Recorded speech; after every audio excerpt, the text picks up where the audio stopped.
Hi, welcome back to Kearney Creek Farm. I am Jay, and today I am in the ewe barn. You can see our ewes behind us are having a snack, and they'll be happy when I leave so they can take a nap. But anyway, I was just inside having a bite to eat, and I watched a video from a guy named Andrew on a channel called Plainview Farm.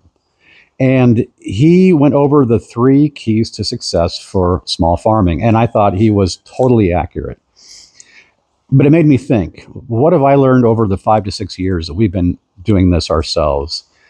So today I'm going to add probably a couple new things, but I also want to just kind of acknowledge that what he said was spot on and add my own maybe spin to it.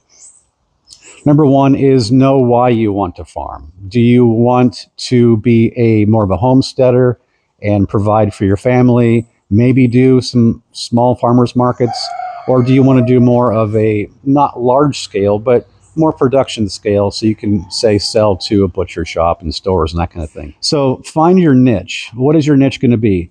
And what Andrew said in his video was 100% correct. If you get into something that's already saturated, you're going to have a hard time selling anything to anyone unless you drop your prices so low that you will sell out of your product, but then there goes your profit.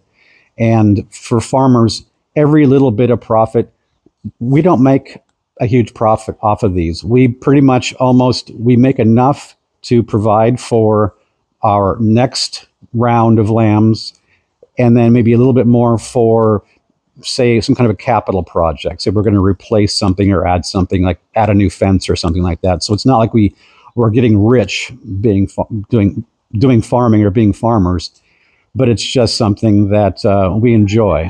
We like to be out here in the country, and we like to work with animals. And that leads me to point number two.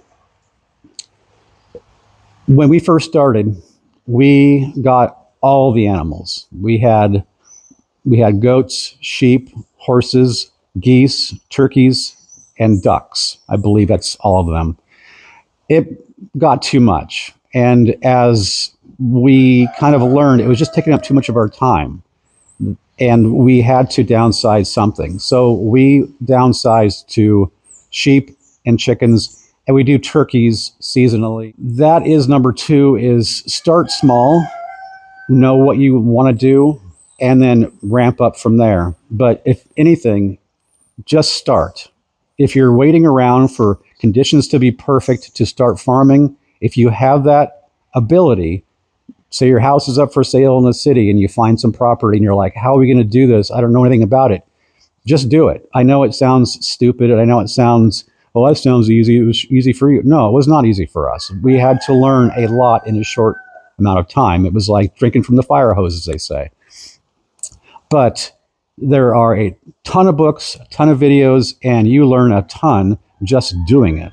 So that's point two. Point three is know your community, know your neighbors, build a network, figure out what people need, what they need from you, and how you can help them and how they can help you.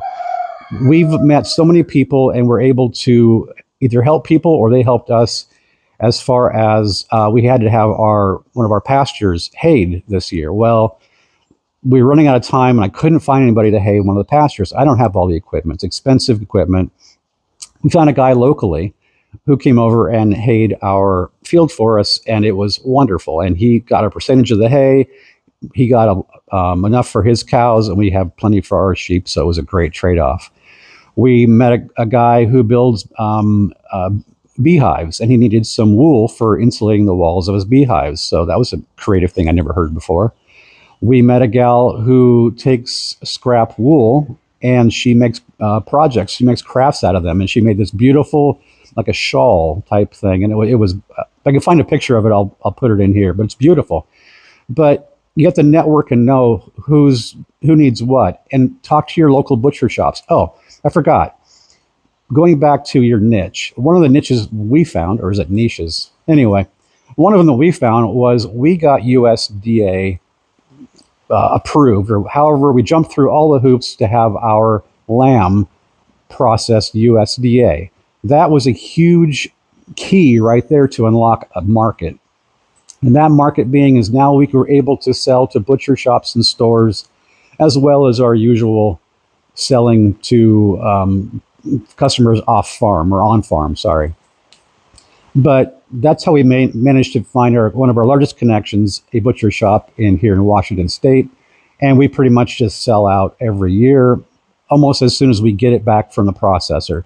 It's a problem we have. It's a wonderful problem. We're currently sitting at about 23 acres right now, and we figure the only way to get bigger, to be able to have more customers and provide more lamb, is to upsize. But upsizing is a big, expensive pain in the butt, which we're trying to work on, but we'll see how that goes. Is that there are two states on a farm. There's proactive and there's reactive.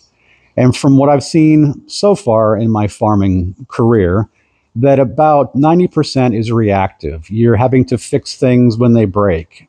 And about 10% of the time, you can actually plan projects and get them done. And not only when things break, but say this is our second farm. Our first farm was 8 acres, and our second farm here is 23 acres. Now, this farm was set up for cattle. Well, we have different livestock. We have sheep.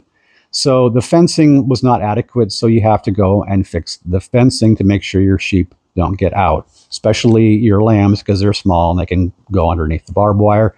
And their wool is a good protector against those barbs. So they'll slip through wherever they can get through. Not as bad as some livestock. These sheep do generally respect fences, but every once in a while you get an ornery one who will want to go where she wants to go.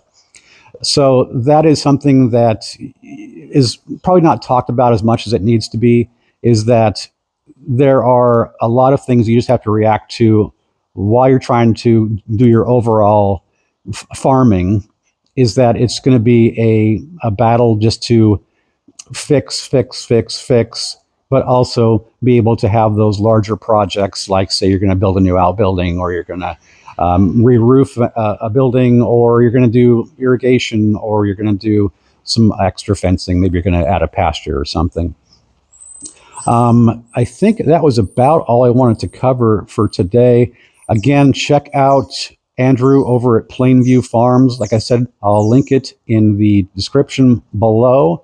And if you have any questions or comments, leave them down in the comments, and maybe hit that thumbs up button if you got any value out of this. Thanks.